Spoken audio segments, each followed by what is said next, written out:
Hello everyone, আসসালামু আলাইকুম। আজকের রেসিপি পিৎজা, যেটি অনেকের অনেক বেশি রিকোয়েস্টেড ছিল।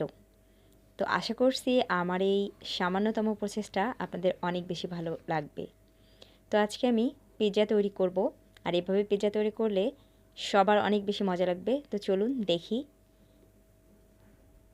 শুরুতেই আমি পিৎজার ডো তৈরি করার জন্য 1 কাপ পরিমাণ ময়দা নিয়েছি, আর দিয়ে দিচ্ছি 1 চিমটি পরিমাণ লবণ। আপনারা আপনাদের টেস্ট অনুযায়ী দিয়ে নেবেন। চিনি দিয়ে দিচ্ছি 1 চা চামচ পরিমাণ, ইস্ট দিয়ে দিচ্ছি 1 চা চামচ পরিমাণ এবং গুঁড়ো দুধ দিয়ে দিচ্ছি 1 টেবিল চামচ পরিমাণ। এবার সব কিছু একসাথে খুব ভালোভাবে মিশিয়ে নেব। তারপর কুসুম গরম পানি, যে পানিটাতে হাত দেওয়া যাবে এরকম পানি আমি আস্তে আস্তে অল্প অল্প করে দিয়ে এই আটাটা ডো তৈরি করে নেব। ডোটা তৈরি হবার পরে দিয়ে দিচ্ছি 1 টেবিল চামচ পরিমাণ সয়াবিন তেল এবং আরও কিছুক্ষণ ভালোভাবে মথে নিয়ে এটি ঢেকে রেখে দিব 1 ঘন্টা পর্যন্ত। আশা করছি 1 ঘন্টায় ইস্টটা অ্যাক্টিভ হয়ে যাবে। আজকে যেহেতু আমরা চিকেন পিৎজা রেডি করব, আর সেজন্যই মুরগির বুকের মাংস থেকে হাফ কাপ পরিমাণ মাংস আমি পাতলা পিচ করে কেটে নিয়েছি, আর এতে সব উপকরণগুলো মিশিয়ে চিকেনটা রেডি করে নেব।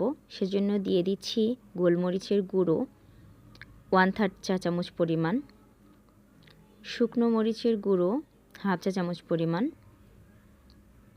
জিরা গুঁড়ো হাফ চা চামচ পরিমাণ, ধনে গুঁড়ো 1/3 চা চামচ পরিমাণ, গরম মশলা গুঁড়ো 1/4 চা চামচ পরিমাণ তথা 1 চিমটি দিতে পারেন।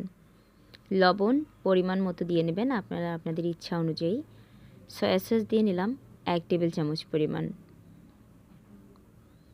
আদা বাটা দিয়ে নিচ্ছি হাফ চা চামচ পরিমাণ, রসুন বাটা হাফ চা চামচ পরিমাণ। এবার সবগুলো একসাথে খুব ভালোভাবে মিশিয়ে নিয়ে একটা প্যান আমি চুলায় বসিয়ে দিয়েছি। প্যানটা গরম হবার পরে সেখানে 1 টেবিল চামচ পরিমাণ সয়াবিন তেল দিয়ে নিলাম। এবার চিকেনগুলো দিয়ে নেড়ে চেড়ে মোটামুটি হাই হিটে চুলা রেখে আমরা এই চিকেনগুলো ভেজে নেব। এক্সট্রা কোনো পানি দিতে হবে না, এখান থেকেই চিকেনগুলো সেদ্ধ হয়ে যাবে। দেখুন আমাদের চিকেনগুলো ভাজা ভাজা হয়ে গেছে এবং সেদ্ধ হয়েছে। তো এই পর্যায়ে চিকেনগুলোকে আমি সাইডে রেখে চলুন ডোটা দেখি কী অবস্থা। 1 ঘন্টা পর খুলছি, একদম ফুলে ডবল হয়ে গেছে। এবার আমরা রুটি বেলে নেব, আর রুটি বেলে নেওয়ার জন্য একটা পিঁড়ি নিয়েছি। এবার রুটি বেলবার পালা।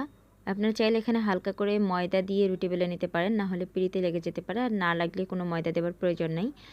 আমি আজকে যে রুটিটা করব সেটি খুব মোটাও করব না এবং পাতলাও করব না,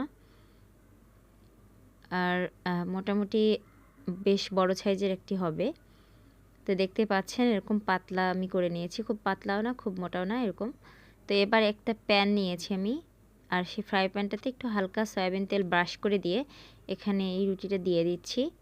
সুন্দরভাবে বসিয়ে দিয়ে চারদিক আমি একটা কাঁটা চামচের সাহায্যে ছিদ্র করে নিচ্ছি, যাতে করে পিৎজাটি ফুলে একদম বলের মতো ডবল না হয়ে যায়। আর চারদিকটা এভাবে আমি আঙ্গুলের মাধ্যমে একটু উঁচু করে নিলাম। এবার দিয়ে দিলাম পিৎজা সস। পিৎজা সস আপনারা আপনাদের ইচ্ছা মতো দিয়ে নেবেন, আপনারা যেমনটা খেতে পছন্দ করেন। তো আমি যেভাবে দিচ্ছি এভাবে দিলে অবশ্যই অনেক মজার হবে। আর এবার দিয়ে দিলাম চিজ, আমি মোজারেলা চিজ দিয়েছি, আপনারা আপনাদের প্রয়োজন মতো দিবেন। এবং দিয়ে দিচ্ছি চিকেন দিয়ে দেওয়ার পরে আমি দিয়ে দিচ্ছি ক্যাপসিকাম। প্রথমে গ্রিন ক্যাপসিকাম দিয়ে দিলাম, এবার আমি রেড ক্যাপসিকাম দিয়ে দেব। তারপর দিয়ে দিচ্ছি টমেটো, আমি ছোট ছোট টুকরো করে রেখেছি সেটি দিয়ে দিচ্ছি। আপনারা আপনাদের ইচ্ছা মতো সবজি দিয়ে সুন্দর করে সাজিয়ে নেবেন। পেঁয়াজ দিয়ে দিলাম, এবার আবার আমি চিজ দিয়ে দিচ্ছি। সবশেষে দিয়ে দিচ্ছি অরিগানো, আমি 1 চিমটি পরিমাণ অরিগানো দিয়ে নিলাম। এটা অবশ্যই দিবেন, তাহলে পিৎজার টেস্টটা একদম অসম্ভব মজার হবে।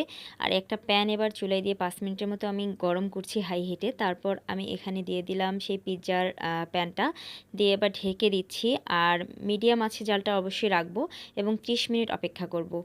তো 30 মিনিট হয়ে গেছে। এবার দেখুন আমাদের কি অবস্থা। পিজ্জার সব মোজারেলা চিজগুলো গলে গেছে, মোল্ড হয়ে গেছে। দেখতেই পাচ্ছেন পিজ্জাটা একদম রেডি। এবার আমরা একটা প্লেটে উঠিয়ে নিচ্ছি এবং কেটে পরিবেশন করব। দেখতেই পাচ্ছেন কত সুন্দর দেখতে হয়েছে, কতটা ইয়ামি হয়েছে, আপনার না বানালে একদম বুঝতে পারবেন না, এবং অনেকটা ক্রিস্পি হয়েছে। আমি অবশ্যই কেটে খেয়ে আপনাদেরকে দেখিয়ে দেব, আপনারা বুঝতে পারবেন, এর আওয়াজ শুনেই বুঝতে পারবেন যে কতটা ক্রিস্পি হয়েছে। তো আমার কাটার পালা শেষ, এবার খাবার পালা। দেখুন কত সুন্দর হয়েছে, আপনি পিজ্জাটা দেখলেই বুঝতে পারবেন সাইড থেকে কতটা সুন্দর হয়েছে, লোভনীয়। আপনারা আওয়াজ নিশ্চয়ই শুনে বুঝতে পারছেন, একদম অনেক বেশি ক্রিস্পি হয়েছে।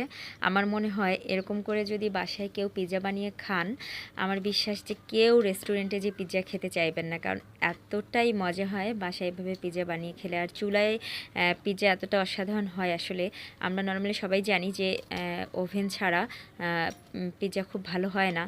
তো চুলায় একবার বানিয়ে দেখবেন যে কতটা ভালো হয়। আর আমার বিশ্বাস যদি যে কেউ বানান এটা এভাবে, তাহলে আর কখনোই তিনি বাইরে যেয়ে পিৎজা খাওয়ার কথা ভাবতে পারবেন না, কারণ বাসায় এত মজা হয়। এটা পরিবারের সবাই অনেক বেশি পছন্দ করবে। আশা করছি আমার এই সামান্যতম প্রচেষ্টা আপনাদের অনেক ভালো লেগেছে, আর আপনাদের ভালো লাগলে আমার রেসিপি তৈরির সার্থকতা আসবে। তো সবাই অবশ্যই বানাবেন বাড়িতে, এবং কেমন হয়েছে আমাকে কমেন্টস করে জানাবেন, তাহলে আমার অনেক বেশি ভালো লাগবে। সবাই ভালো থাকুন। আসসালামু আলাইকুম রহমতুল্লাহ।